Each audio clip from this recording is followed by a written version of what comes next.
ইসরায়েলের প্রধানমন্ত্রী Benjamin Netanyahu রোববার ঘোষণা করেছেন, স্থানীয় সময় সকাল 8:30 থেকে কার্যকর হওয়া যুদ্ধবিরতি মুক্তিপ্রাপ্ত পণবন্দীদের নামের তালিকা হামাস না দেয়া পর্যন্ত শুরু হবে না।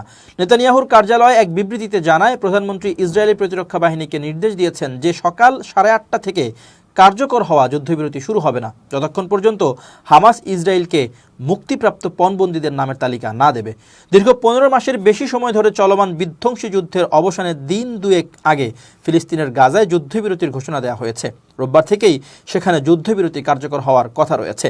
তবে যুদ্ধবিরতি কার্যকরের আগেই দেখা দিয়েছে জটিলতা। হামলা চালিয়ে যাওয়ার ঘোষণাও দিয়েছে ইসরায়েলি সামরিক বাহিনী আইডিএফ মুখপাত্র ড্যানিয়েল হাগারি এক সংবাদ সম্মেলনে বলেছেন, হামাস যুদ্ধবিরতি চুক্তি মেনে না চলায় গাজা উপত্যকায় হামলা চালিয়ে যাচ্ছে।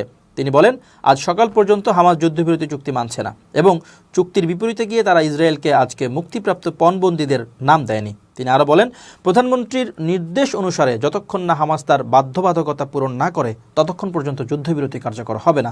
হামাস চুক্তির প্রতি তাদের বাধ্যবাধকতা পূরণ না করা পর্যন্ত আইডিএফ গাজায় হামলা চালিয়ে যাচ্ছে। তবে নেতানিয়াহুর ঘোষণার কিছুক্ষণ পরেই হামাস যুদ্ধবিরতির প্রতি তাদের প্রতিশ্রুতি নিশ্চিত করে একটি আনুষ্ঠানিক বিবৃতি প্রকাশ করে।